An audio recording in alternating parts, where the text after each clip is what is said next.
Hello and welcome to the Brit Iron Podcast Week 7 preview. I'm your host James, and today I'm joined as ever by Matt and Sam. And Sam, I'd just like to mention for those of you listening on YouTube, or watching on YouTube I should say, is in a new setting. He's got a new background behind him, which is great to see. Out of the shed. Family have let him back in the house finally. It's a big step for Sam, shed. you know. I've moved the little recording setup into my room. So for those of you watching at home, that's my room.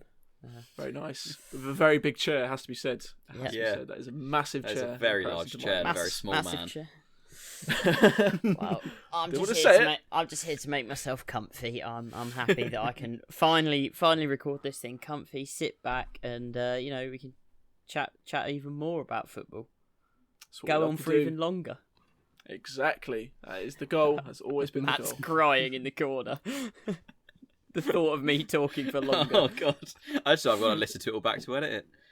Oh, yeah, it was a contentious point from last week's episode, but we'll move on. And we'll head straight into the news. Head first into the news this week. We'll kick it off with a bit of news coming out of Miami from today, of course, being the 20th of October 2020, and that is that Tua has been named the starter for the Dolphins, obviously replacing Fitzpatrick, or Fitzmagic, as he's been for most of this season, in my opinion. Yep. Is this the best chance that Miami has to win? I don't know with this. When I saw it, I was very torn. Like, I want to see Tua playing at the next level, but I think we all had a similar opinion in our team previews back at the start of the during the off season that we didn't want to see Tua too soon. I think, to be fair, this O-line's looked good enough that I'm not as nervous about that as well. Like, I think that was our main point, was we want to see what this team looks like before you put him out there and he gets hit and it all goes wrong. But they're looking like they're getting on a bit of a run. Fitzmagic was looking like perfectly good enough for that job. So, I mean, makes me think Tua must have been lighting it up on the practice field for them to make this change. But I think couldn't have a better guy to now have, who was ahead of him, now behind him in Fitzmagic, just to mentor him. You saw how happy he was on the sideline. If he's going to have that encouragement and just that tutelage week in, week out, I think it'd be very good for him. So you can see why they've done it. It's just a really interesting move in general, I think, just because I think this says a lot for the kind of the rest of the AFC East. I think this is actually more of a reflection of the other three teams in the division at the moment. The fact that they've clearly seen what they want to see from Tua, to have the faith to put him in. And at this point, to put him in over Fitzmagic, that is them saying, look, we've got faith in this guy. He's our best chance to win going forward. And I think it's maybe Brian Flores and that coaching staff going, hang about, we could be relevant now. And I mean, this entire season and in the build-up, we've kind of spoken about this team as it's a rebuild team. They're doing all the right things and they're going to be relevant, just not right now, maybe in a few years. But actually, with the way they're looking, they're playing good football. If Tua comes in and plays as well, if not maybe, fingers crossed, I know it's a big ask for a rookie, but a little bit better than Fitzmagic, which, I mean, it's not outside of the realms of possibility, they could maybe compete in that division. The Bills, the last couple games, have looked at a shadow of their kind of former self. I think that little bit of a break due to COVID might have kind of stopped them in their tracks a little bit. Josh Allen isn't looking like the MVP quarterback he was through the first quarter of the season. The Patriots are a shadow of the former self. The Jets are the Jets. So maybe they're thinking that they stand a real shot of making the playoffs here. Because if they didn't, why would you bother risking your young quarterback? And that's the thing, the risking the young quarterback is a good point to raise here, because it's easy to forget the injury that he had in college, of course, that nasty hip injury, which I believe a quarterback had a number of years ago and pretty much ruined his career. Yeah. And a concern I have as well is they're playing the Rams after their bye week, and obviously Aaron Donald and the Rams, and this is a guy who didn't care about Alex Smith coming back from that horrific injury as well. So it's a bit concerning to see him perhaps starting that game. But, you know, they've done it for a reason, and he's clearly going to be the guy going forward. So why not? So I think it's quite good to see, definitely. It's almost to give the biggest test first. I think that's what I said about Alex Smith. Like, once he had Aaron Donald literally on his back and carried him a few steps, thought, all right, that leg's strong enough. Yeah. So maybe if he takes a big hit from... Tua takes a big hit from Aaron Donald, you're like, okay, you can probably take a hit from most people in this league. So it's almost... I don't think that's any part of their reasoning, But I think he's going to have to face him and players like him at some point if he's going to play in the NFL. So you can't hold him out forever because of that. And I think this O-line's shown it's better, much improved on last year, to the point that you don't think he's going to be running for his life and just getting broken every hit. So yeah, definitely. But certainly exciting times down in Miami. It's great to see. Right, let's move on to another piece of news. A bit more sad news, if you like, and that is that Taylor Lewan and Lewan Bush both have torn their ACLs. Big losses, for both their respective teams, and the Titans and the Steelers. So obviously we'd like to send our best regards to them. Prayers up. Hope for a speedy recovery. ACL is not an easy one to come back from. So it sucks to see it happen to these guys. But, just fingers crossed. Massive week for both these teams as well, especially going up against them. I won't say too much now because I know we'll get to it in our previews. But these are two. Taylor Lewan, for me, I think is maybe one of the more crucial players on that Titans roster. One of those kind of underappreciated guys who, when you saw him go down at the weekend, they really did start to struggle more, and a good team can scheme against that and really target that spot on the O-line, make it a lot more difficult for the Titans. And Lewan Bush was really kind of working into that role as the quarterback of the defense, and really an important piece on what is probably a championship caliber defense at this point. So 2 massive losses, but I mean, we'll get into that a little bit more when we get to the previews, I think. Yeah, 100%.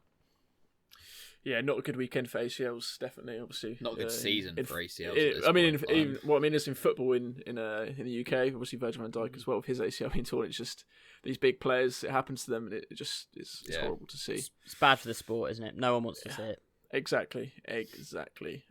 One thing, moving on, that no one also wants to see anymore is Adam Gase being in a job, specifically a job with the New York Jets as the head coach. And another week rolls by. We're now on to week 7. Adam Gase is still the head coach of the New York Jets. Do not understand. Why?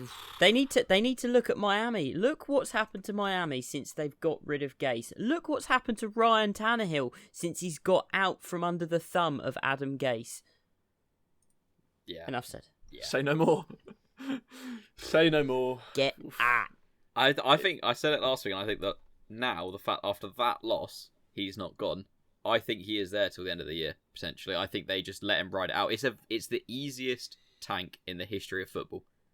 Because everyone thinks he's so bad. Like, you just leave him and say, look, we're giving him his year. We don't want to affect Darnold. You look like you're doing everything right. Oh, we've gone 0-16. Oh, sorry. Trevor Lawrence is in the building now. Oh, Gase is gone. Oh, everything. Just completely restart again. It's an easy to sell tank, isn't it? That no one can ever say they were throwing on not trying their hardest in games. Yeah. Just have an incompetent coach. Easy. Yeah, it is an easy excuse, and it's a very true excuse as well, I think. We can all agree. And Sal, I know you've been banging on this drum since pre-season, to be honest with you, so... Get him out. Mate, Get him out. Get him out. Right, let's move on to our Week 7 previews. Very exciting slate of games coming up this week. And we'll kick it off with Thursday Night Football, where Sam's New York Giants... Let's go, baby. Off the back of their first win of the season. Let's go. Going to one Philly. Win off the division lead. Yes, please. Going to Philly to play the Eagles. Now, I saw an interesting thing on Twitter yesterday which showed the Eagles' starting offensive depth chart. But it had crosses through every single player that was missing. And there was only 2 players that were still healthy from that starting offensive depth chart in Kelsey and Wentz. That is not a good look. But they are the better team here still, though, in this matchup. Do we agree? Yeah, but... Yeah. but right, the most convincing responses. There is a but here, and I do think that there is a route to the Giants winning this game, and I think that is going to be quite a controversial thing to say, but the Giants' defense has started to mould into something that I might consider to be almost competent. Now, not a good defense, but almost competent as a kind of lower tier average defense. Now, we've seen Carson Wentz, when he doesn't have these pieces around him, in games that he probably shouldn't do just fall apart for no reason. In the same way that we've seen him come out and play MVP football, he's also come out and played really bad football. So I think there is a world in which, especially with Sanders out, they're not kind of having that back to rely on, that if Wentz falls apart, the Giants' defense could capitalise and this could become a kicking fest. At which point, the Giants could win it, 18-15 with just a shed ton of field goals. Kicker's dream, that. Yeah, Wow. That's what you want for your Thursday night football. Kicking fest. Oh, it's got to be the worst Thursday night football game of the year. I mean, I don't think anyone wants to see it. I mean, one beat-up team against one... Jets Broncos, was that? Jets Broncos, definitely. Wasn't it? Yeah. I don't think this is far off, I think with this game, what you said there about Carson Wentz and his Philly offense, obviously they've been kind of scrambling, trying to get something put together. But it's kind of what you saw last year of Wentz kind of finds these receivers that no one's heard of, that are wherever they were on the practice squad or bottom end of the depth chart, that not saying they're great receivers, not saying they're going to be around for a long time, but that he can just kind of make efficient in it. Like, he just makes it work with them. Like Fulgham, however you say it, Philly G, however we were going with last week. He's looked good. Philly G. Like, F-dog. He's looked, I think his ceiling is, he's been made to look a lot better than maybe he is as a football player, and he will do throughout his career. But Wentz is making it work with him, starting to be able to put up points, and this Philly defense is not something to be ignored against a Giants offense that at points has looked like they're still figuring things out from losing Barkley. There was a lot more flashes this week. You saw a bit of Slayton and Daniel Jones getting on the same page, which is good to see. Ooh, Slayton. What a Sam's player. guy. What a player. He's my guy, and I'd just like to say, for anybody out there who also likes a bit of Slayton, saw a cheeky Darius Slayton signed jersey pop up on the UK Touchdown this week. So if anyone's fancy treating themselves, Halloween's coming up. Maybe you got a few, saved a bit of money. No one's going out trick-or-treating, so you've not bought as many sweets as most years. So maybe you want to go out, treat yourself. Get yourself a cheeky signed Darius Slayton jersey. The UK Touchdown. That may be the best excuse to buy a football jersey I've ever heard, and I love it. I'm here for it. I will find any excuse, trust me. I haven't spent a $5 on sweets for trick-or-treating. Football jersey. Yep. I love it. Yeah, definitely. Just a point there as well. Fully verified. So it's 100% legit. Just to add that, just to sprinkle that bit in there as well. Fully verified. £110 that jersey is such a good deal. Definitely worth many going other good from deals the on the sweets, website as well. So go check them out. Like Sam said, uktouchdown.com is a good source for signed memorabilia in the UK. Good friends over there. Right. Love it. Just a touch on the Eagles. Going forward, Matt, you've sort of mentioned there as well, actually, but I'm excited week on week just to see who is going to score the touchdowns for them. Mm-hmm. Because that's so hard to predict. Kroom last week. Wide open in the end zone. Exactly who. Yeah. Like, we should start taking like little sweepstakes on who the next guy is going to be, because it could be anyone at this point. Like, you could line up and Matt will be there. James will be throwing the touchdown. Giants. Yeah, Matt's bringing it in the end zone. I have got the insider knowledge. Brit Iron The Brit Iron will be starting for the Eagles come week 10. Sam's on the sideline in his too big chair calling the plays. He's ready to go. All 4 foot of him, you know. You know how it goes. Have a day off, boys. We'll get him a little stool so we can still see, you know, ready to go. Yeah, I'd be the best NFL coach you'd ever have seen. That's a bold claim. Sam's hot take of the week. Wow. Wow, that is incredible. Get me in. Put me in, coach.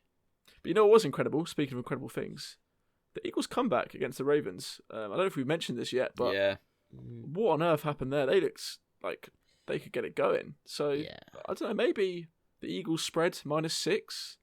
It's what Wentz tends to do, though, doesn't he? It's like he will just be so meh for 2.5, 3 quarters, and then he puts this quarter together that is just like, oh my god, that is the number 2 pick. That's the guy that we spent $35 million a year on. And this is my issue with Wentz. It's that you know that it's there, and realistically, looking at this game, with just the quality of quarterback difference at this moment, I'd want to be able to say that I'm locking up the Eagles. Wentz is that much better. But the issue with Wentz is Wentz will be that much better for one quarter of the game, most likely. The rest of the time, you don't know what you're going to get. Are you going to get the Wentz who fumbles every time he gets hit? Are you going to get the Wentz who throws silly interceptions because he's trying to force the ball? Are you going to get the Wentz who does play lights out and throws touchdowns left, right and centre? It's too hit and miss. So I think there's some real questions around Wentz that need to start being answered, even though I will admit he's dealing with a horrible situation, but I am starting to answer those questions because at the end of the day, if you're getting paid $35 million a year, next man up mentality in that division, you've got to be better than what you're doing. Yeah, I do see the point, but I think here, if you look at this Eagles team going into this game, they get a win, they go to 2-4-1. Let's say the Cowboys lose, they're top of the division. But even if not, they're still in a very good spot to go on a run. We've seen the Eagles do it before, and I think that's partly just Carson Wentz, the Carson Wentz factor. He can sort of make it happen. It just takes him to hit one of these end of season, mid to late season runs. And suddenly, especially in where this division is, the Eagles are rolling out as a playoff team. Not say it's deserved. I don't know if any team in this division really deserves to be there. That's a whole other topic. But I just think if you take it as Thursday night football, under the lights, the fact that the Giants only just scraped past the Washington football team, did, I think, 2 scores offensively, quite a lot of work for Gano. Whereas the Eagles mounting, even if it was a comeback they didn't quite finish off against the Ravens, that's against a much harder team. Yeah. A completely opposite end of the football spectrum team. So if they can just keep that rolling, come into Thursday night football, and I think we saw it last year, the second Wentz figures this out on offense and starts to realise, right, I can actually rely on someone. I don't just have to try and run and scramble and do all this, that he ends up fumbling and ends up with these mistakes and forces himself into bad positions when he can actually have a bit of confidence in what's on the other end of the ball. Yeah. It's a different quarterback. And I think the Giants are they're still a bad team, in my opinion. They're going to have flashes. There's going to be moments where they look like they're figuring out on either side. But I think collectively, over 4 quarters as a team, the Eagles, even with the injuries, I think mainly more, I prefer their defense largely. And I think the offense, if you're going to see sparks out of either, I prefer the sparks you're going to see from Philly. Yeah. No, For me, I agree. I'm not really questioning it. I think, and I'd happily take, the Eagles on all fronts for this one. But I can see the argument for the Giants because this is one of those ones you look at, as with any in-division matchup in this division, of flip a coin. Like, who's going to show up? Which versions of these teams? Yeah, exactly. But, Yes. Just quickly before we move on then, Sam, are you taking the Eagles on the spread or against? So I'm taking the Eagles, and I'm taking them with the spread, but I'm doing it I'm doing it almost against my will. Everything, I know it's the smart thing to do, but something in this game, like Matt said, screams upset at me. Well, as they say, any given Sunday or Thursday, but still counts. Still counts. And that moves us on to the Sunday games, where we have, if you're in the UK, they're an hour earlier, of course, at 5 p.m. rather than regular 6 p.m, which is great for us. It means we get more sleep. Get an extra beer in before that curfew. Am I right, people? You're not wrong. You're not wrong. And the first 5 o'clock game we're going to speak about is the Cleveland Browns going into Cincinnati to play the Bengals, AFC North matchup. Now, the Browns lost to the Steelers, and Baker Mayfield had a bit of a rough week. Claims it was the ribs that was affecting him, but he didn't look too great. Are we going to see a similar occurrence here against another division opponent? I think this is going to be a really competitive game. I think the Browns offense is going to bounce back and look better. We've said it for the Steelers, it's just a monster of a defense. But if Baker throws an early pick, you're going to have questions in his head. It's going to be in the coaching staff's head. You can have Keenum on the sideline, like, am I going again? What's happening here? And even the receivers maybe going to start looking at him like, are you actually going to put this where I can catch this? Are you going to get us going here? And all kinds of discontent start flowing out where maybe the Bengals can make a run at it. Joe Burrow gets a few consecutive drives going, get some points on the board. I could see this turning into a great game to watch. Just a lot of points potentially. But I think the smart money is to roll with the Browns still and see them bounce back against what is just a worse team in the Bengals. But it's a Bengals team that's getting better. So it's a difficult one again. this is not a bad Bengals team by any stretch of the imagination. They're a Bengals team that have got a rough schedule. They're playing a lot of good teams, but they're showing in all the right places. I think I still back the Browns just because the Browns got manhandled by the Steelers, but I think the Steelers recognised that the way to beat the Browns is to stop the run. In the same way that back in after week 1, you kind of said, James, like the way for this team to win games is to establish the run. The Steelers just stopped the run, and then the second you stop the run and you put that pressure on Baker, he reverts back to Baker of last year, and he panics and he makes bad decisions, and he maybe rolls out places he shouldn't, and he just makes bad plays. I don't think that's something the Bengals are going to be able to do. I think the Browns are going to be able to run on the Bengals, and when you're setting Baker up with 3rd down and short rather than 3rd and long, he's much better at making those conversions. He doesn't make the silly plays. He doesn't think he has to go large. So I think that what you will see this week is the Browns go back to what is their win condition, which is establish the run. And I think the Bengals are going to have a real challenge on their hands in keeping up. Now, if Burrow can keep up with them until halftime, I think Burrow would have a better shot of winning a shootout.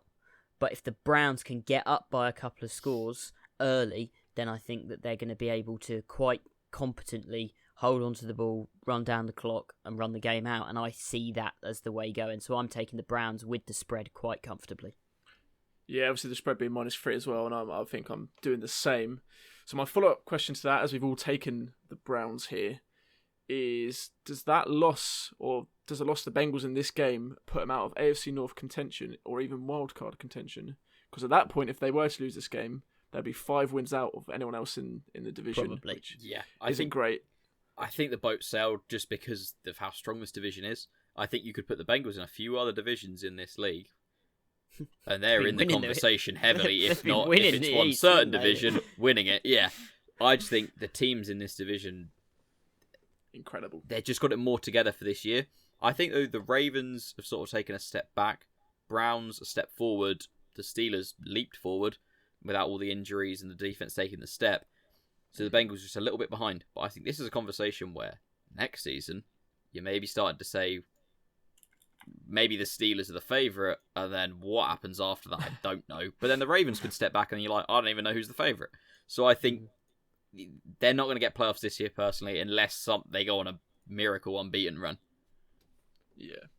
But they don't look bad as their record may kind of make them look at the end of the year. You've got to take it in the context of the division and how the other teams are playing. Yeah, they're so close. It's just unfortunate circumstances given the division. But yeah, you're right. There's so many other places they could be. They'd be second or first. It's just unfortunate. Very unfortunate.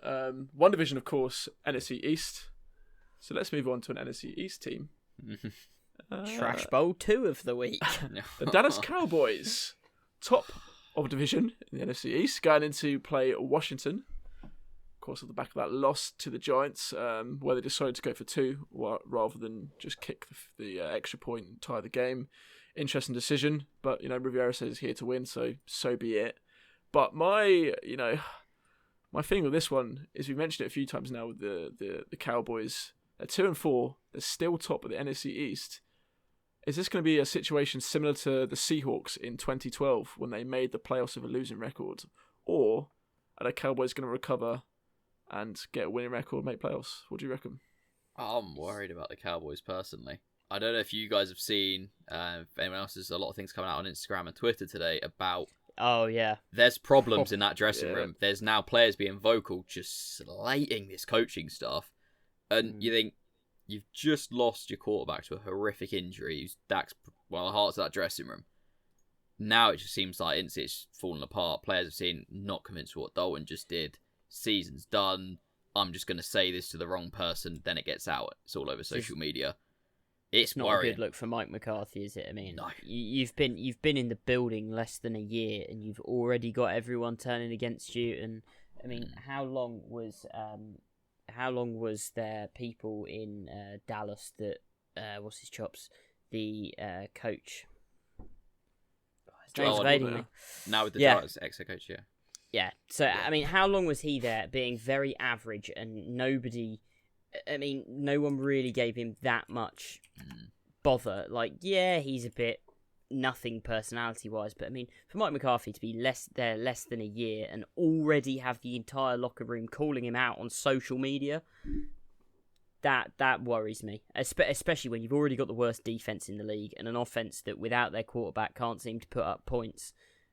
You're not in a good spot. I think the biggest problem as well, my biggest takeaway, and maybe I've more noticed this because having Zeke in fantasy, but just he didn't see. I don't remember him fumbling this much before, or it being an issue around Zeke. And this season, it seems like it's just constantly popping up. Just him fumbling the ball, being sloppy ways like that. And I don't know. Maybe it was just a bad game. Maybe the Cardinals just came in and said, "Right, we're taking the game to them, and we're just going to beat them." Took advantage of the situation, and we'll see the Cowboys come back this weekend and look a bit better. Dalton gets more back towards that Dalton line that everyone used to talk about. Of that's how you grade quarterbacks in the league. Are they above it and good, or are they below it and they'll be gone in a year or two? Yeah. It's going to be interesting to see because he's got to get that rolling quickly. Otherwise, there's going to be a lot of eyes, a lot of finger pointing at him of, well, hold on a minute, Dak. Yeah.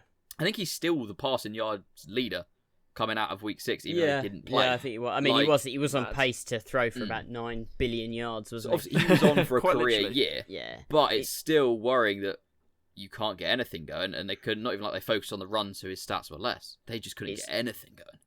It's a tricky one because I mean, this week is such a crucial week for the Cowboys. They absolutely have to get a win here. If they don't get a win against the Washington football team, I do that every time. I Same here, every time. Still getting used to it, but yeah. But if they can't get a win against this Washington football team, who in my opinion are one of the few teams in the league at the moment that don't seem to have an identity, really. It doesn't feel like they've found what they want to do. Now, I completely understand that in Washington they're taking over and they're trying to create this new culture, and I know that's going to take time, but it feels like they don't know what they're doing at quarterback at the moment. They just don't. I don't think anyone thinks Kyle Allen is the long-term answer. They've already decided, by the looks of things, to just throw Dwayne Haskins away and try and pretend that never happened. Yep. Who knows if Alex Smith is going to start any games? It's all a bit up there. And then they haven't looked especially amazing on defense. Ron Rivera's a defensive coach. You might have thought he tried to make that, but if you can't beat this Washington team, who still doesn't feel like we know what they are yet, what they want to even do, then I think it's time to declare this Dallas team done for the year, because they're just a complete train wreck now. I think especially with the Giants having just beat the Washington football team, get that in-division win. If you then can't follow that up with your own win, and potentially one of the Giants or the Eagles, I mean, one of them's going to get a winner, you'd assume. Yeah. One of them's going to have 2 wins suddenly. Someone's got to. If the Cowboys then become one of the 2 teams in that division without aren't on 2 wins. Yeah. Oh, and especially that is such a passionate, large, vocal fan base, and apparently a vocal locker room. It's just going to be like a media execution of this franchise. Like, it's going to be ugly. And the problem is then I think there's a lot of characters, a lot of big names, and there was a lot of expectation coming into this year just throughout that locker room that potentially they're going to start looking and be like, well, hang on, am I just wasting away here, part of the Cowboys, that every year we come in saying, this is it, this is the year. Oh, it's not the year. Still them boys. You get players like Zeke maybe thinking, trade me. I want to win something. Like, it's happened before, big players just go, trade me, I want out. Yeah. And it takes a snap decision, and an agent thinks, oh, I could move him and get a bit more money, get in their head, compound that, and by week 8, suddenly you're like, well, hold on. Not saying that's going to happen, but we've seen those situations, so I think this might be the most important game in the Cowboys season. Yeah. And spread is -3. I'm actually saying this is my lock of the week. For the Cowboys. Oh, right. I No, thought you were going to I thought we were getting get a spicy one Washington No. The Cowboys, this is a get it right game. Yeah. You know, the Washington football team, they went for 2 last week. They should have kicked it. Ron Rivera came out and said, that was because we're here to win. We're here to win the game. But in my eyes, I think they're just looking for a higher draft pick. I think they're on a subtle little tank, perhaps. You think Kyle Allen was maybe told, Just make sure we don't get us 2 points here. Make it look like we tried. No, I don't know. It's just they're taking risks. They're taking risks, which But Ron Rivera has always been a risk taker. That's what he does. He's it's not off of brand for Ron Rivera to go for 2 to win the game. Yes, true. However, you're 1-4. At least tie the game and try. You're on the up. You're on the front foot here. Don't. In my opinion, it was not the right thing to do. I would have kicked it. That's the safer option. That's the one that's going to help you win the most. In my opinion, it's too risky going for 2 there. I don't know. I think I do see the argument when it's a choice between win-lose or, especially it's not they're against a team that you think if you give them the ball back, they're scoring and you've lost the exactly. game. Especially with the D-line that Washington have got that's been looking good. Chase Young's had that looking a lot better. Not saying it's in any big conversation for best in the league, but they've looked like they can get a job done if you need them to and maybe show up in a big moment. I don't know. As much as it is on brand for him, I don't like it. I did not like it as a decision. I think that's where it lies in me. I just didn't like it. I don't think it's the right option at all, regardless of what his brand is. You can drop your brand, and just play smart. I reckon you should go for it every 4th down and go for every 2-pointer. So, but I am going Cowboys as well here. I think they'll have enough to get through this, but I don't think this is these kind of conversations about the Cowboys done for the year. This is a game that they have to win. If they don't, it's going to be ugly. But they have to win this. But then there's quite a few games follow up. They have to win. They have to win. They have to win. It's not just like a get one win and people will forget. This is got to get right. I mean, I think they win the game. But I am going to go out and say I think they're done for the year. I don't see how that defense improves to a level that they are a playoff team. I think even in that division, I think that the Eagles should come out on top. You would imagine, but mate, it's a weird division. Anything could happen. I don't want to predict anything in that division because at this point you could finish the year on maybe I don't know the maths behind it, but it looks like a division you could finish the year on 4 or 5 wins and you're the top seed and you're in the playoffs. Could happen. Could be the worst record going into playoffs. That'd be a wild time. Worse than the Seahawks in 2012. It's a turbulent division. Certainly is. Just before we move on, Jason Garrett was the name we were looking for earlier. Jason Garrett. It evaded all our minds. Just thought I'd drop it in there. It's been a long day at work for the Brit Iron boys. Trust us, guys. We do know some things about football. We're not complete idiots. Names evade us at times, so you have to forgive us on that one. Right. The Detroit Lions are going into Atlanta to play the Falcons at 5 p.m. UK time this week. Now, this has got the highest under-over of the week at 56.5. How are we feeling about that coming in? I'm a little bit disappointed. I was going to brand this the Choke Bowl last week. I had it planned, and then the Falcons held a lead. So that was a bit gutting, but I could see this being a shootout. I could see that over-under potentially being in the right place. I think it partly depends on what version of this Lions offense shows up. But, I mean, Swift looked electric at the weekend. If he shows up again, and you get the Falcons offense doing what they do, Golladay being back really helped that Lions defense, the Lions offense. Like Golladay just kind of opens everybody up. He's the number one on that team. I think Matt Stafford having Marvin Jones and Golladay either side, because I think I really like Marvin Jones as a receiver. I think he's a very, very talented player, but I think he kind of suffers from the Juju effect that he needs to play opposite a number one. And this week just gone with Golladay being back. Marvin Jones didn't have a massive week, but having Golladay there opens Marvin Jones up for that kind of massive play potential that we have seen from him. So the Falcons are one of those defenses that are going to be prone to letting up big plays. So having players like Swift there, having Golladay back in the lineup, I think you could probably assume that the Lions will be good to score 25 plus points. And the Falcons, that offense with Julio in there and Ridley and Hurst, I mean, these are all guys I'm gonna put my hands up and say I was wrong. Hayden Hurst is a good tight end. He is a very good receiving tight end. James, come on. Right. I think Matt's right. I think this is the over. I think it can turn into a shootout. I think this could be a great game of football to watch. Yeah, 100%. certainly agree. 100%. Certainly agree. The Falcons are favourites at -3, which I think, off the back of their first one in the season last week, albeit with a new head coach, and there's always that, hard to bet against sort of thing with a new head coach. But I'd probably back them to keep it rolling in this matchup as well. I don't know what you boys think of that as well. Tricky spread for me, just because -3 in a game that I think could be a lot of touchdowns being scored.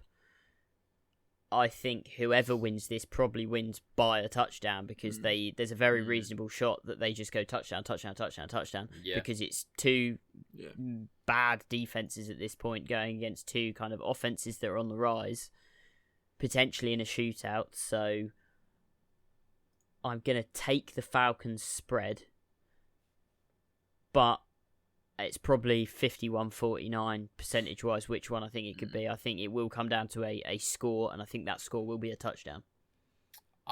I'm going to run with the Lions for this one. I won't be shocked if it goes the Falcons' way, but I think we've had, you just mentioned it there, the new coach effect for a game. Lock it up. Go on. It's not a lock of the week. I just said I could see it going either way. This ain't the lock of the week for me just yet. But he's gonna lock the Bills against the Jets, isn't he? He's gonna take the easy one. You got that the wrong way around, bud.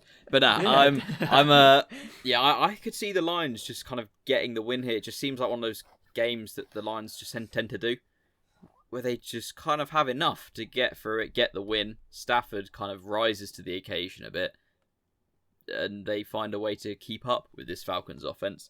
That I think maybe this is one of those games where you haven't got the novelty. It's the big game for the new coach and all this, and things start to settle a bit. But I, again, won't be shocked if the Falcons come out, put up 45 odd points, and take this. Yeah. That's just the nature of this team. Who knows? But it's certainly a high-scoring game is predicted to be in this one. Right, the next one I'm quite excited to talk about. The Panthers going in to play the Saints. And the reason I am excited about this one is because the Panthers, last week, Sam had as his lock of the week, was like, yep, this is it, this is the game, lock of the week. He was so convinced that the Panthers were going to get the win, and they went and they lost to the Bears. So Sam, are you going to be locking down anything in this game again, or are you going to avoid the Panthers from here on in? I'm going to lock the Panthers up. I was just looking at this game. I knew this was coming. I was just looking at this game, like literally just before, and I'd completely forgotten that I'd locked them up last week, and that's on me. Bad call. Happens.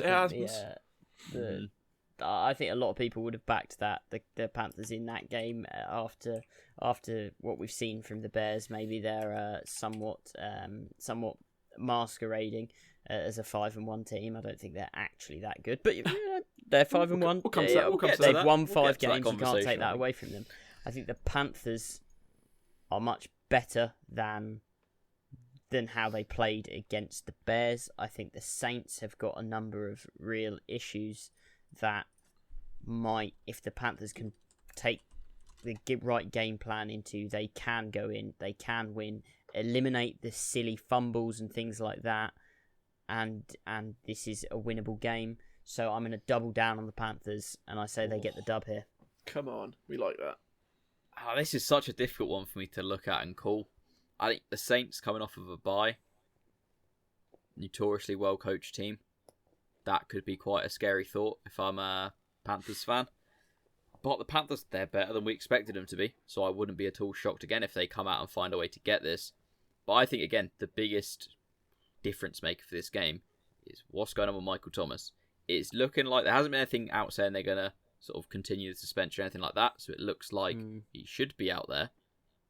But if he isn't, suddenly, for me, this becomes an even game. But I think if Michael Thomas is out there with the Saints coming off of a bye, I think we start to see Breeze having that sort of that comfort in Michael Thomas being out there for him. And then Kamara, if he can just continue what he's been doing this year, their defense hasn't been bad, and I think they're going to potentially cause problems in this offense for the Panthers. That I think the Saints have got enough to take this. I think they're a team that we thought they would be well high and up there competing. Yeah. And I think this is a game where they get back onto that. and kind of start to set the conversation back in the way it should be going for them. You see, this is where I agree with you. I think it's going to be really interesting to see where Michael Thomas comes into this game and how he plays, because I'm starting to think this year, I think you've seen a marked kind of drop-off in Drew Brees. I always kind of say that with a lot of quarterbacks, at some point, they just go off a cliff. And it seems like Tom Brady is the only quarterback, really, that hasn't seemed to have gone off of a cliff. Like, Peyton Manning did it in his final year. He went from being a top-tier quarterback and then came back the next year, and he was bad. I mean, that year they went to Super Bowl 50. He was not a good quarterback at all. He got dragged by an amazing defense to a championship. And this is not unheard of to happen. Drew Brees' arm is gone. I don't have faith in Drew Brees throwing any deeper than 10 yards, which obviously when you've got Michael Thomas is fine, because Michael Thomas excels at that 7-yard slant and let's take it to the house. Yeah. But if you don't have that option of Brees going deep, then I fear that it suddenly becomes a hell of a lot easier to scheme against that offense, because you just stack the box for Kamara, you put 2 to 3 men on Michael Thomas, and you basically dare the Saints to throw it deep, because you know that Brees can't. And the only time you change that up is if Taysom Hill trots onto the field, and then you go, hang about, we might need a man or two more, a bit deeper. But I worry that with Brees' drop-off, Michael Thomas might not be enough to carry the entire offense. I think the problem was it didn't look like he was dropping off until we saw them without Thomas, is the thing for me. So I want to see them with him again. Obviously, there was people starting to say, Brees doesn't seem to throw it deep as much. But you didn't really call him out on it because the offense worked. It was a very good offense within the NFL. Yeah. So I think I want to see him with Thomas in there again. Can they go back to being that good offense? Because I think if they can do, this is a team that goes right back to where we all had them in preseason, unless they lose Thomas again. So I think he's potentially one of, obviously it's the wrong, the wording is now put around the MVP award, but he's the most important to that team. Yeah. Kind of almost in the same way that I think Diggs is maybe the most crucial player to that Bills offense and was to that Vikings offense. The exact Michael Thomas is he won't be the MVP, but when you talk about the words most valuable player, Michael Thomas is one of the most valuable players to his respective team in the league. And the way I see it this week as well, Thomas coming back, I think they'll get back to their best. Obviously, there's question marks over Thomas being toxic in the dressing room after what happened. But then my question then is, why is it only coming out now? He's been around the league for a while now. Yeah. It's never come out before. Because he's not on the field producing. Yeah, that's a very good point. I know what you mean, though, but this does seem to happen sometimes, that suddenly one story that can't be contained about a star player comes out, and that just becomes, everyone says, well, they must have been like this their whole career. It could just be with everything going on and his injury and seeing what's happening with this team and like the Panthers looking better than they're expected to and the Bucks now being relevant, that he just kind of got frustrated and thought this was meant to be my year. This was meant to be when I get that ring and all this sort of thing. And just something happens, heat of the moment on the practice, it just goes wrong. It might not be. This could be something that there's a history of. We're never really going to know. But I think until you maybe see multiple instances of this, or him coming out and saying the wrong things on social media or to reporters, or more of it, I'm not going to kind of put a label on him of he's bad, he's just a bad influence in the dressing room. Because it's almost like the Lev Bell effect. AB got branded with that, and suddenly, because Lev Bell left at the same time, they both were. They got packaged together. And there's a lot of people that come out since and said, no, Lev Bell's fine. He's a character, don't get me wrong, but he's not a difficult guy in the locker room. So it's not really too much into that yet. But... that's for another podcast, I'm sure. Not that I listen to a lot of rap. Yeah, I was going to say, Sam, the connoisseur. Yeah, I was going to say, maybe we'll... Have you got any indie rap? It could be a thing. Maybe that's the market for you there, mate. But to be fair, I do believe there is an Arctic Monkeys song with... Oh, here we go. We've got him on the Arctic Monkeys now. Jay-Z, maybe? No, not Jay-Z.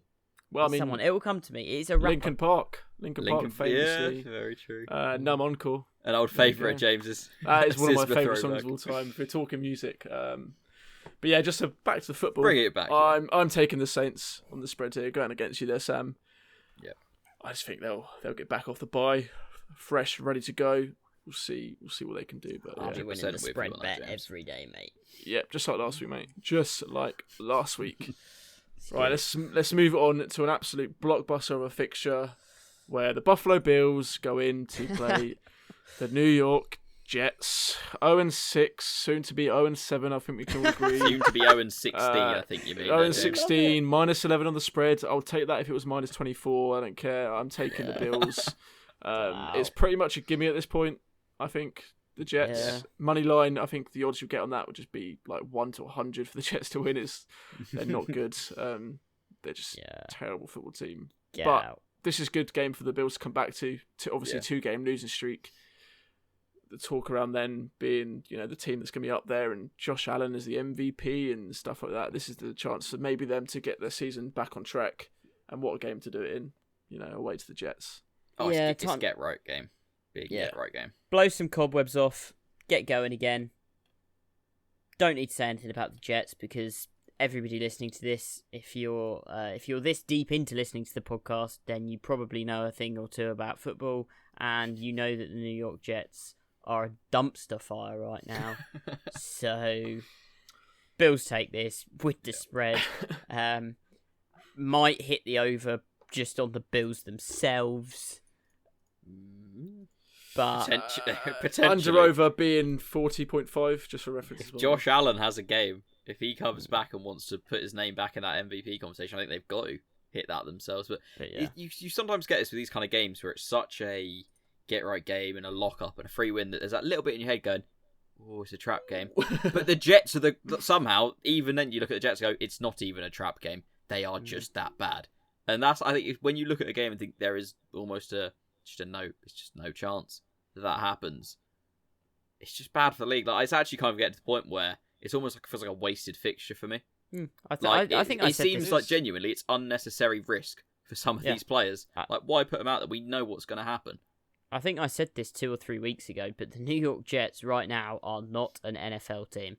Yeah. I genuinely think Clemson might have a shot at the Jets at the moment. Well, and this is going to be my question. I saw this on Twitter and I thought it was a great question. Is if you had the best player at every position at college and you put them into a team, do you reckon they could easily beat the Jets? I think maybe not the best at every position. I think some positions you might just need maybe the biggest, just to kind of compete. But I think that they could compete quite comfortably. The Jets just don't seem like they're on the same wavelength. I mean, they're not an NFL team at the moment. They just aren't an NFL team. They cannot hang with anybody else in the league. And there's a lot that needs to change there. Hashtag Gase out. I think on that point of like you put sort of, whether it's Clemson or the best of the college football, like out of everyone, Clemson. Yeah, essentially. What was it 73-7 or something at the weekend? They blew out Georgia. By potentially the Jets' next quarterback. He will be. Yeah. It's like, what was it last year? Trying to avoid him. Yeah, I'll push it back. Not get drafted, and then they're still there. Well, I can't get out of it this time. But I think, I don't know. I think you see rookies struggle to adapt sometimes to the NFL level for a reason. So I think maybe it isn't as. Yeah. I think first half the Jets could come out and sort of punch him in the mouth, and maybe by the end of it, college players start to figure it out and give a name for themselves. But the Jets are horrendous. Don't take anything away from that. I'm trying to compliment the Jets in any way. I'm trying to say that the NFL level is so high. Yeah. That I think they're still above that. But in general, this is the worst football team I've ever seen play, and I've seen. I watched 2 seasons of the Browns where they only won 1 game.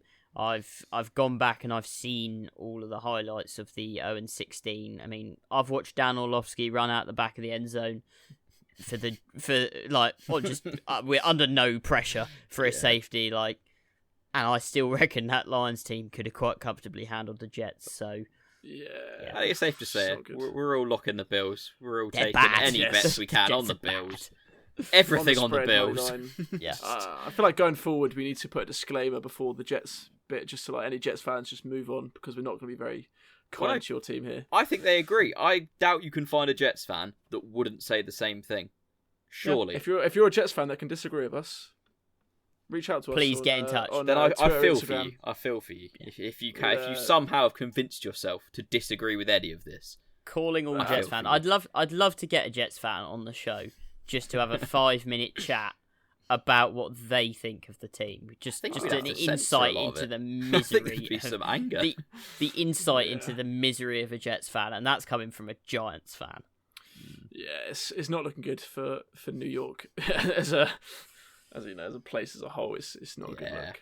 But that's enough about the Jets. We've been very negative about them. So let's Hammered them move into on the and ground get enough. some more positivity around here. A bit more positivity, and we'll move on to the Packers going to Houston to play the Texans. Obviously, Packers off the back of a loss against the Bucks, a surprising loss. I think we can all agree. And the Texans losing to the Titans in overtime. Derrick Henry is an animal, beat them there fair and square. I don't think that they can be too disheartened, but disappointed for sure. But my question is around the pass protection for the Packers, because in week 6, Rodgers was sacked 4 times and took 13 hits. So how important is this pass protection going to be in this game, especially when you're going up against JJ Watt? They miss Bakhtiari so much. Yeah. Bakhtiari going out really hurt that O-line, and it was, I said this to Matt the other day, we were chatting about it a little bit. It was an absolute masterclass of coaching from Todd Bowles. It was, it's not getting enough credit that I think that some of the way that defense played at the weekend wasn't just them playing really well on the field. Obviously they did, but that was a class act coaching. They attacked the weakness in the O-line. They did a really good job of making Aaron Rodgers uncomfortable. And the best thing they did, which is after Aaron Rodgers threw his pick 6, which was only the 3rd pick 6 he's thrown in his entire career, they doubled down, they kept the pressure, and they forced him to be even more uncomfortable, and they didn't allow him to get his rhythm back. They didn't allow, and because of that, you saw some really unusual plays from Rodgers. He was missing completely wide open and tight ends. I think it was the drive after the second interception. Aaron Rodgers missed one of his tight ends in the middle of the field, 6 yards. As open as you can possibly be in the NFL. And Aaron Rodgers just missed him on a bad throw. Now, that doesn't happen to Aaron Rodgers unless you've just really, really put the pressure on him. So the Bucs did a great job doing that. The Houston Texans, it's going to come down to JJ Watt if they can do that. So JJ Watt has to have a massive game here. I think the Packers come back. I think they bounce back, and Rodgers kind of gathers himself. They've got a bye week now. Not bye week, sorry. They had the bye week. So, coming off of the bye and the time, I think they weren't maybe in the right spot. So I think Rodgers comes back. He's gathered himself. They get back in a rhythm. I think they win this game. But I think the Texans showed a lot against the Titans. So I'm about to be a bit controversial here. I think we've... Oh, wait. Look at that. Settle down, boys. So, we've just seen the Texans take advantage of a Titans team losing a big member of that O-line. Okay. I think you see them start to double down on that here. Repeat history. I think you've got a team that's really starting to feel themselves. The offense is starting to click. You've got Fuller and Cooks both looking good and just getting targets and making the plays they need to. You've got Fells, who just seems to always end up with a touchdown. I think they've got enough here to catch this Packers team sort of almost still a bit in shock. Because Rodgers, genuinely, he looked shocked for most of that game. I think we've seen a blueprint now, which is just put pressure on him, make him uncomfortable, play aggressive in the secondary, and just do what you can to bottle up the run. Yeah. And you can suddenly absolutely rattle them. And I think if the Texans can implement a bit of that, take advantage of Bakhtiari being out, and the offense just keep it rolling, and just still Deshaun Watson comes out and does what he does and uses those weapons, I'm locking in the Texans as my lock of the week.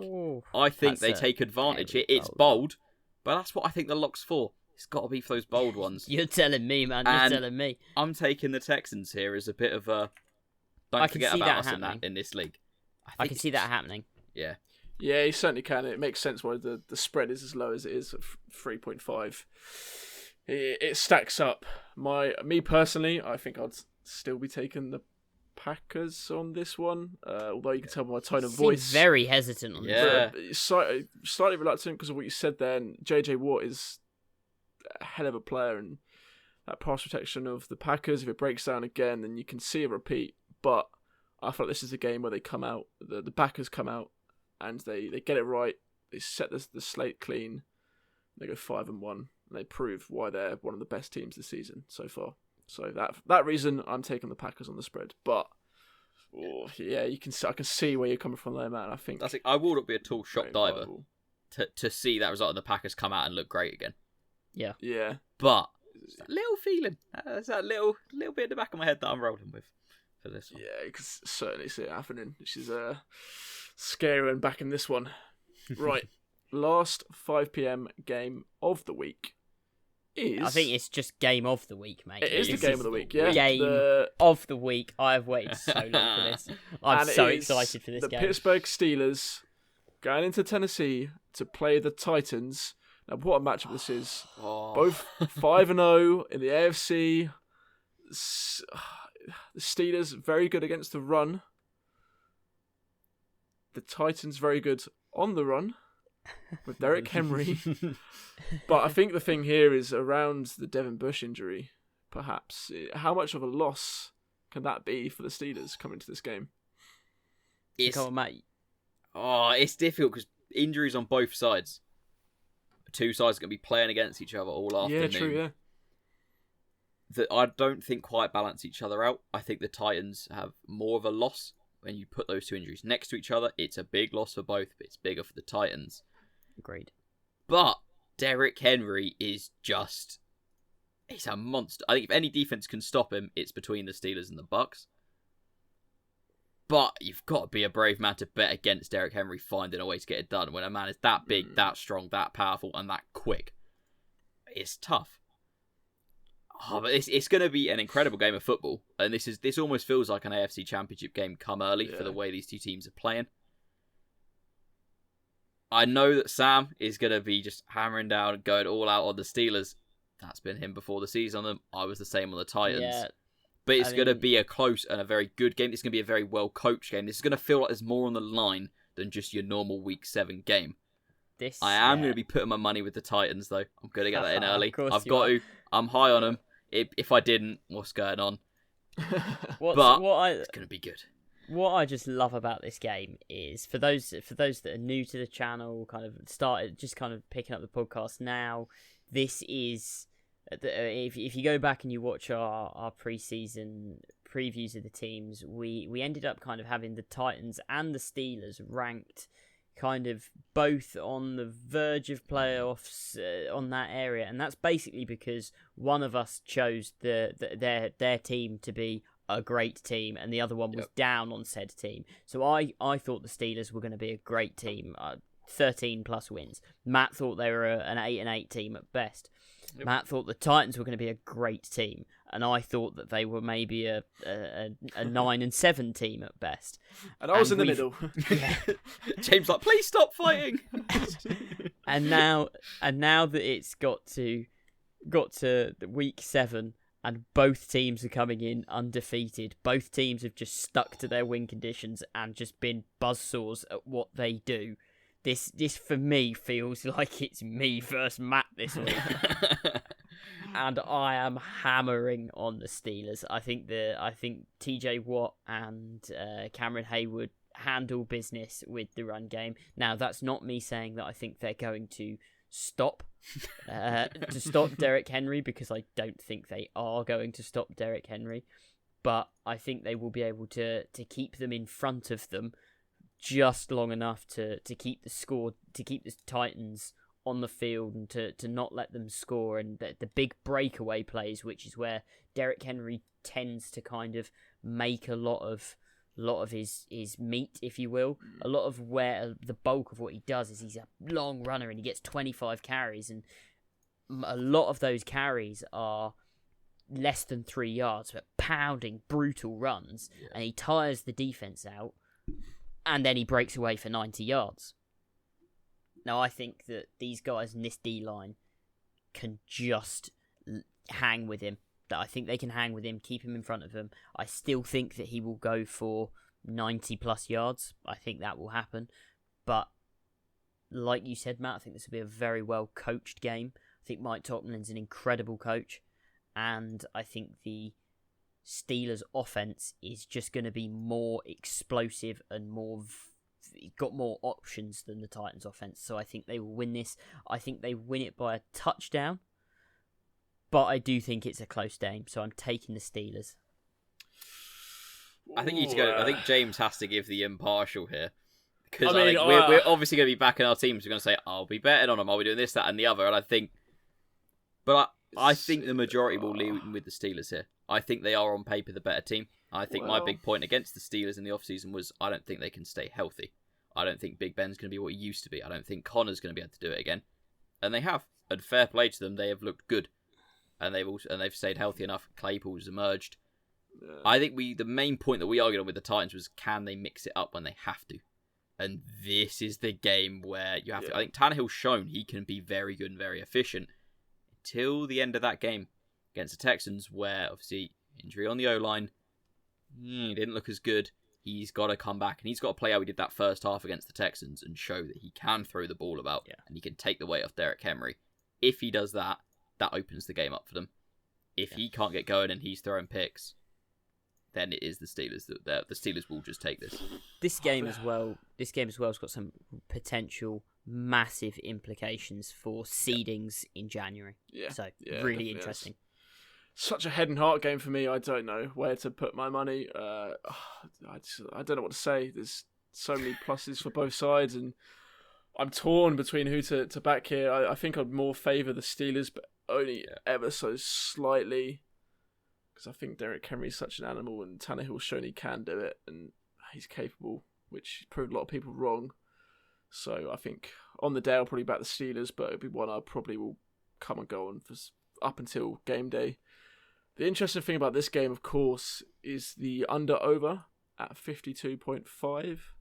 Where do you guys stand on that? Because it's one of the upper end under-overs for this week, one of the higher ones going into week 7. I think I'd roll under on this one. I could see this being this sort of well coached. This being quite a grind of a game of two teams that play this like it's worth a lot more in terms of actual like silverware, that they don't want to be the one to give something up. I don't see this being a massive shootout. I think because of the nature of these teams involved, like with as much as about the Steelers defense, the Titans have a good defense. There's a reason they can run the ball how they do. As much as it is Derrick Henry and the offense being designed around it, the defense allows them to. So I could see this being an under for me, but I think I'm probably not going to bet on this one at all in general. I think I know what I would do if I was betting, but I think I want to just enjoy this as a game, and I think this one where it's too close to call, it could go so many different ways. I always would advise, don't. Just enjoy it for what it is. Over. Ooh. Hammer down. Over. I'm with you, Matt. I can't even put between the under over. That's how bad it is for me this week.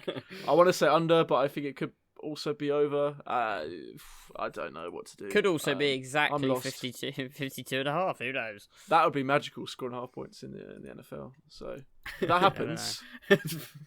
happens, then give up betting forever because it's impossible. For everyone listening at home, make sure you put all of your money on 52 and a half points total. Because it will come in. I guarantee it. Sam's guarantee of the week. Right, let's move on to the 8 p.m. games in the UK. 8:05 kickoff in the Seattle Seahawks, fresh off a bye. The 5-0 Seattle Seahawks as well, I must add. Going into play, the Arizona Cardinals, of course, off the back of a win against the Dallas Cowboys, as we previously mentioned. They're looking all right, sitting pretty at 4-2. Seahawks on the spread a -3. I'm going to put it out there. I think I'll take the Cardinals in this one. I love it. I'm taking the Cardinals. I think I'm going to agree with you. I never thought I'd hear that. Because you know what? Big defensive game, week 6. 3 sacks, 2 interceptions, 2 fumble recoveries. Seattle also very bad in the air. They've got the worst pass defense, as in passing yards per game on average. Yep. It's like 370. I just can see the Cardinals sneaking this one. I think the bye might hurt them. I honestly think quite an early bye.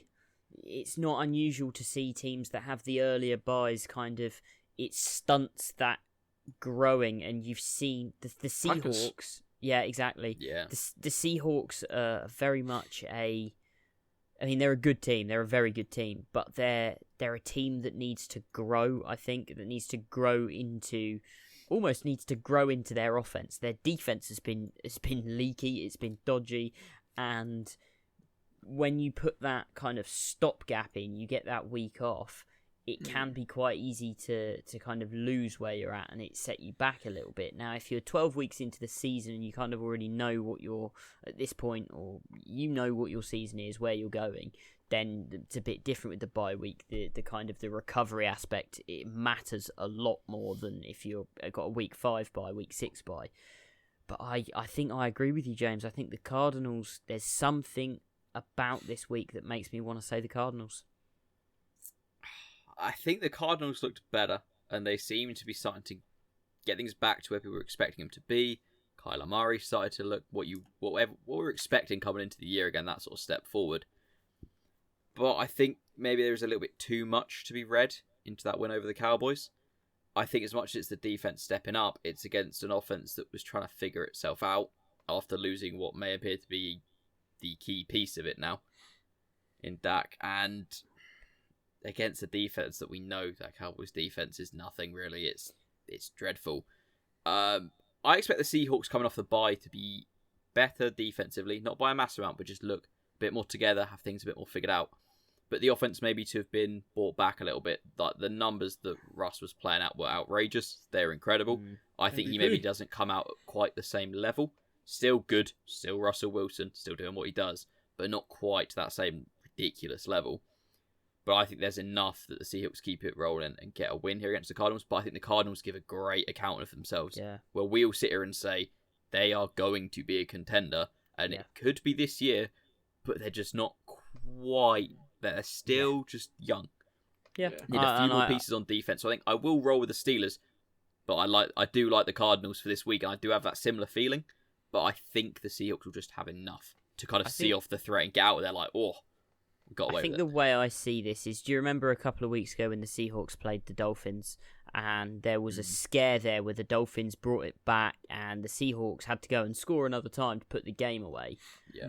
I think it could be a game like that, only the Cardinals, in my opinion, are just a little bit better than the Dolphins and are probably good enough that they can hang in this game. And with it being a divisional game, two very similar quarterbacks, two very meh defenses, this is a game that I just think the Cardinals have got a good shot at pulling off the upset.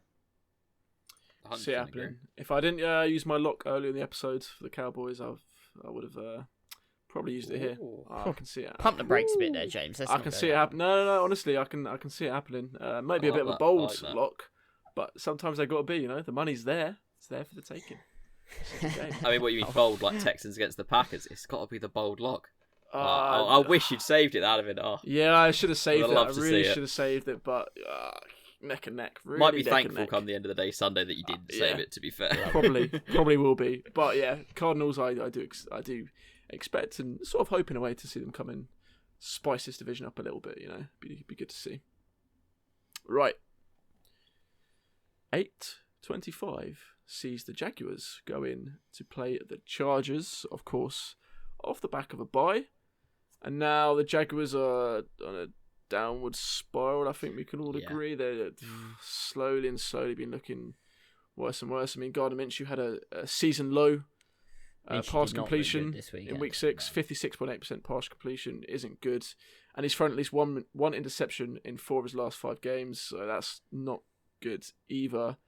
And it's just a bit more appealing for Justin Herbert, who obviously has Keenan Allen coming back as a weapon for him to throw to. So the Chargers at -8 on the spread, I'm taking here. What do you guys take? I agree.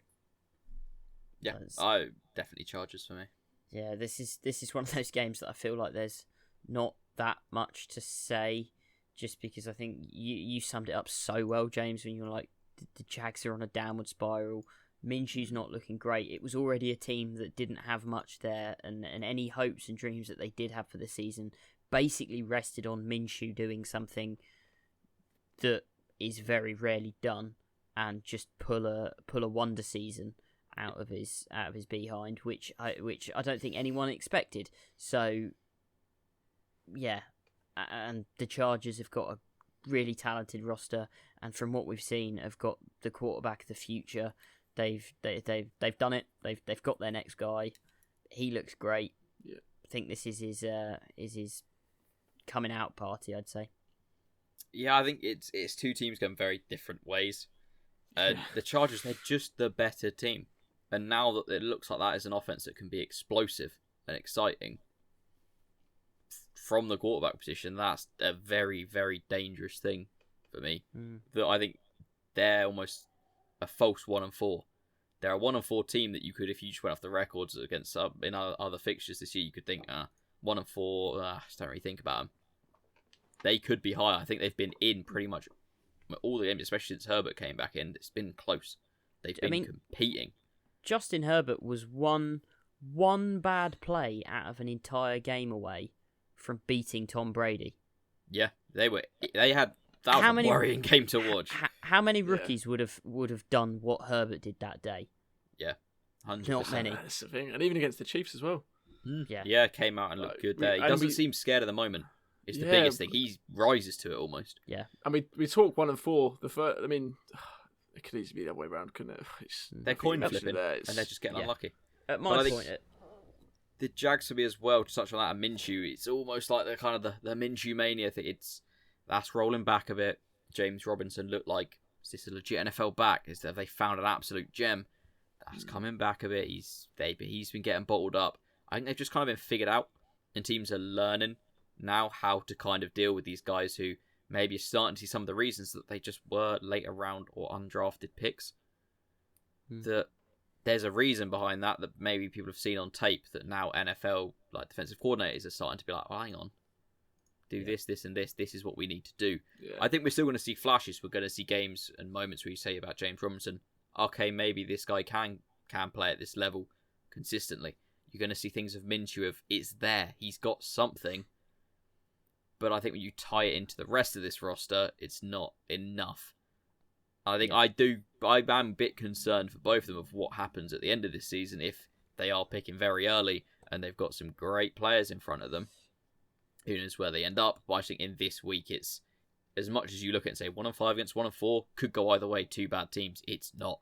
It's what should be a good team against a bad team, unfortunately. But a bad team that just shows enough flashes, and I think is almost a bit of a cult team in social media. They've got that following of just Minshew mania. That elevates the opinion of them, I think. You mentioning that actually kind of, I was walking to work a couple of days ago and I was listening to, I think it was the Around the NFL podcast, and one of the guys on the Around the NFL podcast kind of brought up that Minshew is effectively, and I really agree with this, he's effectively just the next Fitzmagic. He's gonna have these stretches or these one games. Like, you could really see Fitzmagic, couldn't you, in 10 years showing up in a primetime game as coming in as a backup and starting one primetime game and throwing 400. I was going to say if Fitzmagic's doing that in 10 years, oh my god. Out there on his little walker, throwing absolute bombs. Oh, I'd love to see that. You could see Minshew doing it, couldn't you? Just 100%. Showing up out of nowhere, throwing 450 and 4, and then and winning himself a starting job, and then losing it and kind of regressing back to what he is, which is probably going to end up being a career backup with a couple starting gigs, which is nothing to be. I think he will be around the NFL for a long time. But the more we see of him, and it's mad because just in a week I was saying he does things that you do and he does sense pressure really well. Yeah. But, I mean, this week for me showed his lack of, I don't know what the word for it is. It's a lack of oomph. There's a lack of anything special that makes me think he's a guy I want to build a franchise around. But he's got that Fitzmagic. He could just go off for a 4-game stretch. I think he's got that something special when he wants to show it, but it's not there all the time. Like the great quarterbacks, you know it's there, and they tend to bring it out all the time when it's needed, especially. When it was needed, he couldn't. But I think the worrying thing for me, if you said that, think of him as a career backup that's going to bounce team to team, he's going to become that guy that if you're the starting quarterback and he gets bought in, his whole career, he wins jobs. He just shows up somewhere and says, give me some time, that job's mine. And he just does it. So he's almost going to become a curse, like the Grim Reaper showing up in your quarterback room, like, sorry, mate, I'm here for that seat. I'm going to be the QB1 here. But, Keeping it warm. Give it a year, and he's on to take someone else's job. So it's like, I can really see that. I think that's nail on the head of the future of Minshew. Hit the nail on the head. Yeah, you can definitely see that happening. That is a brilliant shout. Brilliant shout.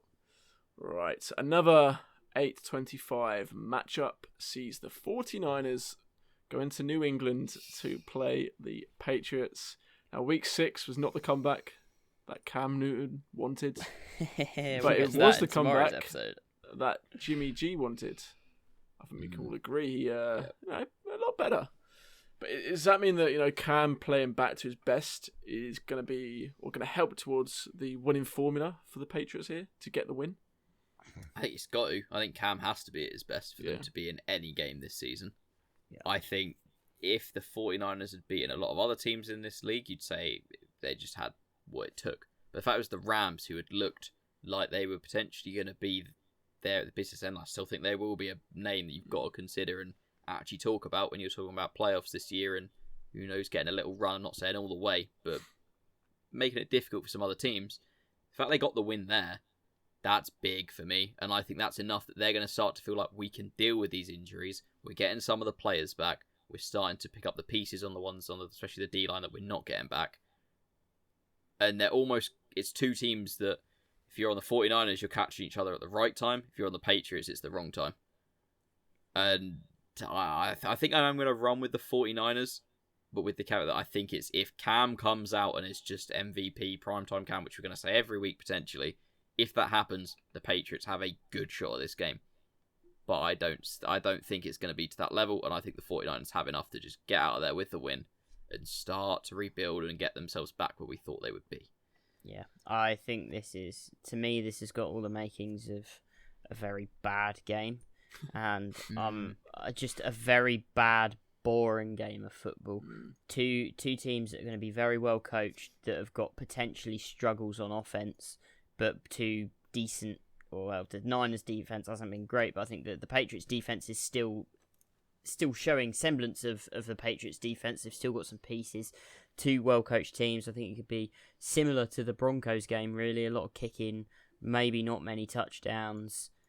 Obviously, the Patriots know Jimmy G really well, so that will help to scheme against him. They know exactly what he can do and exactly what he can't do, so they will scheme in order to put him in those spots that they know that he's uncomfortable. So I think that could stunt the Niners' offense. I don't think the Patriots are going to be able to get much going offensively. They didn't look good against the Broncos. They had plenty of opportunities. They got the ball back with kind of that perfect 2-minute drill time. They needed to march down the field, get a touchdown, win the game. And normally you go, Belichick, Cam, get the ball back. This has just got Belichick come back, win a game that they shouldn't win, written all over it, and they didn't. And that, for me, kind of says everything about what I think this Patriots team is, which is effectively an 8-8 quality team. They're just not outstanding. They're not the Patriots we've seen for a long time. And the Niners are beat up as hell. I think the Niners are going to be up there in and around. As long as Kyle Shanahan's there, that Niners team is going to be competitive. But with this many injuries, I think the Niners are probably also around an 8-8 team. So I think it's a boring game, but I will take the Niners. Yeah, 100%. It screams coin flip to me as well. I alluded to it there.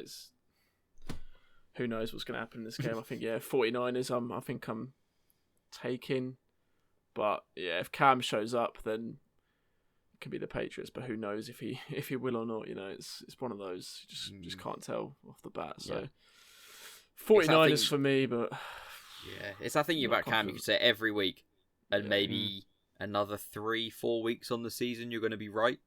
But I'm not going to sit here now and call exactly which 3 or 4. Yeah, it's that one of those situations, I think. Don't want way egg on too your hard face. to call. No. And we've had a lot of that on this podcast, I think. That's what I'm not going to put my neck on the line for. We're not looking up anything this one because too scared.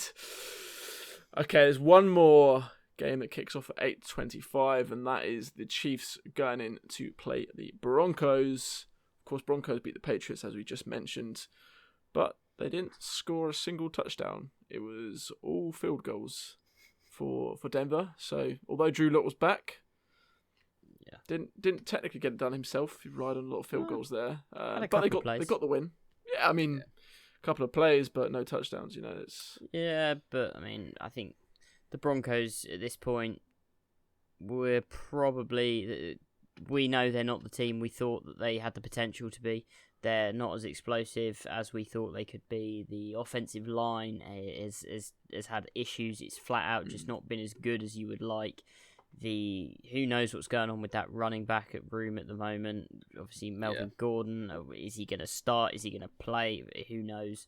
I think without Melvin Gordon, they are a considerably worse team just because I don't think Freeman can really step in and do the same role. It's a much different kind of dynamic there. Ultimately, this is a game the Broncos probably don't have a shot at. It's one thing to contain the Patriots' defense and offense even enough that you can win off of 5 field goals. You're not going to be able to hold the Chiefs' offense to that. So the only chance they've got of winning this game is putting up more points than the Chiefs can put up, which I know is a pretty obvious statement. That's how you win games, but it's probably not going to happen. Taking the Chiefs, and I'm taking them with the spread as well. Yeah, spread being 9.5. Just to add in. Yeah, big spread. But yeah, I think there's been a few things I've been seeing on social media of just articles and comments. People saying, "Are the Broncos the best under 500 team?" and all this sort of stuff. And I'm like, I can't tell if people are actually believing that or they just want people to click their article. Yeah. Because I know if you take away the injuries, if you say just purely on, if you give them their full roster, maybe, but had them at the same sort of win-loss record of 2 and 3, maybe. But they're not that team. I think this is a team that get to the end of the year, get people back healthy, have a good off-season, strengthen the O-line, go again. Yeah. Okay, suddenly we can have all those conversations again. But for right now, it's just not there. I think Drew Lock, people were maybe expecting them to come out fireworks first game back. I think it was a couple of not great picks towards the end of that. He was having a quiet day and then a few silly picks. It's against the Chiefs, so don't get me wrong. No, the Chiefs are winning this. Yeah. I think there's not much to say around them. I think they've kind of come off the back of that loss to the Raiders, got themselves another big win. Chiefs doing what the Chiefs do. They're going to be there when it matters. They're going to be playing in the big games. But this Broncos team, they're going to show flashes, and I think we're going to see bits where we think, okay, that's why we said that. I think Drew Lock will settle into it a bit more this week, be back. He's starting to figure out the guys he's got in front of him again without Courtland Sutton. I think Melvin Gordon, by the sounds of it, they're not going to suspend him, do too much with him. He came back, he was apologetic. They saw everything they wanted to see after him doing what they really didn't want to see him doing. But enough that I think potentially you see him getting out there and getting usage again. And it's just not enough. I think it's just those statements. I couldn't understand it of the best team that's under 500, because for me, you instantly go towards potentially Chargers, Texans if they get it rolling. Are the two teams that jump to mind if I have to name one that's under 500 that's the best team, that's the most talented. Be or one of them Jets, two. You know? Yeah. I mean, yeah. Realistically, the one thing I would say about the Broncos team is they're not anywhere near what we thought they were, but they have dealt with injuries. Drew Lock is, I mean, he's started 8 games in his career. He's just come off of an injury, which he was injured. You can't expect him to be straight back at where he was, and this was his 8th game starting. Let's pump the brakes. He's effectively halfway through his rookie season. I mean, yes, he's been around the league and he's been learning the offense, but I mean, chill out. As a Broncos fan, I think you've still he like even this weekend he made a couple of throws that were just wow. Put the ball in exactly the place it needed to be. Showed off that rocket arm he's got. You've got the guy. You've got a good young team that's going to take a while to grow. Don't panic, but you are going to get the brakes beat off you this weekend. It is coming. It is inevitable. And I'm also taking the Chiefs on the spread at 9.5. I think that's perfectly fair for what we're going to see this weekend. Of course, Lev Bell as well. sign for the Chiefs, and excited to see him get out there and get running. It'll be interesting to see how they use him in that backfield. That's a scary thought, isn't it? The rich get richer, in it. The one place where you thought that with Edwards-Helaire, we need to see some more around the goal line, that sort of work. Suddenly you bring in Lev Bell and just say, all right, you're going to be there. We're going to design plays to whether you're running it or we're throwing it to you. You're just going to get in the end zone. You're going to be an outlet there for Mahomes, who's already a tricky player. You put him someone like Lev Bell, who in his prime was just, how'd you stop him at points, was just so, like, you get him at some point just open field the way he could juke people out and just the way he played. You put that with Mahomes, the angles he can get him the ball from in the red zone, but with everything else you're trying to watch for there, like, come on. I love the way. Absolutely love the way Clyde Edwards-Helaire as well reacted. They sign Lev Bell, someone who's come in to take carries away from him. How does Edwards-Helaire react? He goes for 160 yards this week. This week, just gone. Statement. Looked dominant. Like, that's a scary thought. That's what you want to see in it. A bit of fire in his belly and. God, it's a scary maybe thought. More fantasy angle, but for me, having Lev Bell in a dynasty format, seeing him go from the Jets to the Chiefs, it's like, all right, bottom to top, okay, bottom to top. Brilliant.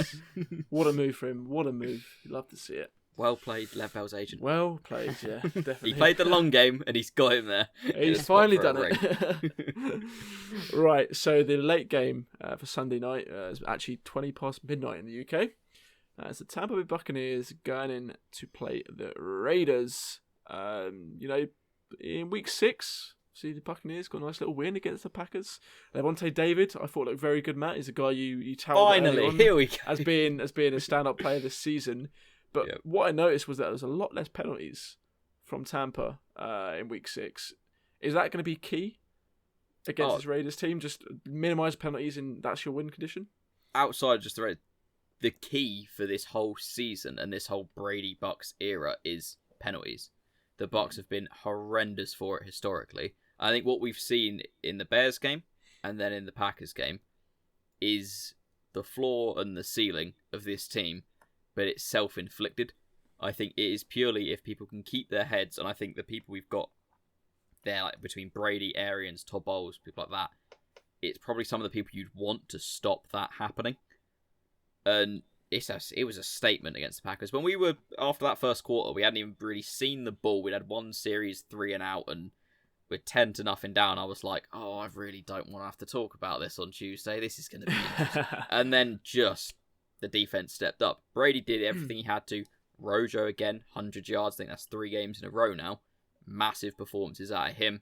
I think Leonard Fournette coming in has really lit something under Rojo to say, no, this was going to be my job, and it still is my job. It's just, do we beat ourselves? Do we fall back into bad habits? I think not. I think if we can get through this game against the Raiders, get the win, look good doing it, and not stop ourselves with penalties, then we can get back. And I mean, I was probably going to talk about them in the same way anyway, but get back to looking at the Bucks as we're a contender as long as we don't beat ourselves. And I think if I'm Derek Carr, I'm scared. After what I've just seen that defense do to Rodgers and the Packers, you've got to be feeling nervous. Just the way Todd Bowles had us going. Yeah, it's exciting. I think as well that this Bucks team is set up to beat the Raiders team, just because of the way that this Bucks defense is and has been for a few years now, just really good at stopping the run, and this Raiders team relies on Josh Jacobs. When Josh Jacobs doesn't get going, this Raiders team doesn't get going. It doesn't have the same feeling about it. So I think if they can stop Josh Jacobs, which is what they do, they stop the run, then I struggle to see a world in which the Raiders win the game without the Bucks beating themselves with silly penalties and stuff like that. And it looks like this weekend they're starting to get that sorted out. So who knows? I mean, we see them another week, another win, then yeah, they're right back in that contender conversation. I mean, I still think they are in that contender conversation. Like you said, you've just got to get rid of some of those silly penalties. But realistically, all you've got to do, in my opinion, this week, keep the ball in front of you and stop Josh Jacobs from getting rolling. Yeah. And I don't think Derek Carr is good enough to throw them to win against Brady and this team. Right. Gonna blow your mind here. Oh, God. Blow that out of the water. I'm backing the Raiders this week. I'm off. I saw I know stats don't mean everything, but you know how much I love stats. Such a stats guy. I'm a big stat guy. And on record, Derek Carr is having one of his best seasons of his career. Okay. He's completed a career best 73.1% of his passes. Yeah. And he's got an 11-1 touchdown to interception ratio this season. Nice so although start. stopping Josh Jacobs is key, I think Derek Carr can still get it done through the air. And obviously we talked about the penalties as well. And yeah, last week, we saw a lot less penalties, but that is 1 week so far. Yeah. And potentially they can do it again this week, but I just need to see it a bit more consistency in being disciplined to want to back the Buccaneers in this game. So for that reason, I'm taking the Raiders on the spread and on the money line. The spread being -3, of course. I think I'm my big taking point, the Raiders. Big point back to that is Rodgers arguably having, before that game, what looked like potentially, even much as his career has been at a much higher level, Derek Carr, a career year. And we made him look silly. And the big Very thing is we've upgraded the D-line between then, traded for Steve McClendon from the Jets. Yeah. Not a massive name player, but with Vita Vea going down, it's a big pickup for us. What was the guy's name that came in? Nunez Roches, the guy that filled in for him, was looking at sort of the player rankings. I can't remember which site it was through that I saw them, but the player rankings for the week, it was the lowest graded Bucks player. And we've upgraded there with an experienced guy, apparently is brilliant in the locker room. It's just another character of what you want in this kind of a roster. He knows Todd Bowles. He knows the defense we're playing can slot straight in and just be another problem. And just let all those guys around him be problems. I think as well, it's similar to the Baker element for me. Is the second that, I don't think Baker is a bad quarterback. I think he is just a situational guy. He does well in certain situations, and I think the same of Derek Carr. Derek Carr can sling the rock, don't get me wrong, but I don't think he's a guy that I would trust having the game on his shoulders. So he's a guy that when he's got a good O-line and he's got a good solid running game, that he will win a lot of games, and you can win a lot of games with him. But if you can take that run game away from him and you effectively say, right, you're not going to do that, we want you to throw on us, and suddenly he's targeting, you've got Ruggs downfield who, Ruggs could make a big play, but Ruggs is really a big play guy at this point. He's not going to be your reliable, chuck it to him 15 times in a game and he'll come down with it every time. He's not Julio yet. He's not D-Hop yet. He doesn't have one of those kind of receivers. I don't think. Well, I suppose he's got Darren Waller, but even then, Darren Waller he's a tight end. He doesn't have that same kind of explosion that a number one wide receiver might have. I just don't have the confidence that Derek Carr is definitely not David Carr. That good. I think I do see the point though that there is potential in Carr is looking better. I think it's just another test for the Bucks. It's another game we've got to get through and a team we've got to beat if we're going to be taken seriously and be there when it matters. The Raiders, it was a few weeks ago, I was saying, hold on, there could be a team here. And I still think that on their day and on when things go right for them, they are a good team. They could find a way to be there. It's a tough division, but they could find a way to be there in January. And who knows? You get that kind of a Gruden team that buys in on the right night, and they can make it difficult for anyone. They did it to the Chiefs. Yeah. So it's a game that Bucks have got to come out of with a win. And they've just got to not lose it for themselves. They've just got to avoid the penalties. But if the penalties come back, the Raiders have a real shot at this. So that's going to be interesting. I'm taking the Raiders. I think, knock on wood if you're with me is what I'd say. Team spirit is certainly there. Raiders to win, and I'll fight you in the car park after the episode because I think they're going to win. All right, let's have it. Yeah, that's for so another episode. I'm fighting you for that game in the late window. I'm fighting Sam earlier, Steelers Titans. It's going to be a busy Sunday for me, apparently. Oh, God. Come on, the Raiders. Don't let me down. Don't let me down. Right, last game of the week is a Monday Night Football game where the Chicago Bears go to play the Rams. The Bears still winning 5-1. When do we start giving them the respect they deserve? Surely it's got to come soon, right? the Bears aren't necessarily a stereotypically good team. They're not a team that when you think good NFL team, you go to them. Yeah. But they are 5-1, and you've got to take them for like what they do. And I think it's kind of what I started noticing in the Bucs game and at the weekend. They're disruptive. They're not flashy. They don't do anything so well that makes you say that's why they're 5-1. But it's the gritty things in the trenches and the things you don't necessarily notice. They just seem disruptive. They seem to throw teams off and just find a way to get these wins. And you can't even really put your finger on like, what's making it happen outside of just the little things like getting in teams' heads. I think they're making them to make stupid decisions. A ton of penalties that the Bucs gave away. It was a lot of penalties even by the Bucs standard, but they're just throwing teams off what they're meant to do. Yeah. And you've got the Rams coming off of a loss against the 49ers in a game that they probably shouldn't have, like, if going into that, they shouldn't have lost. You should have them as the favourite against that 49ers team. I'm actually I think the Rams go to 6-1 here. And I think they could be one, like, an anomaly this season of one of those teams that has a great record that you look back and go, well, hang on, how did that team do that? When you forget the actual, what went on during those games.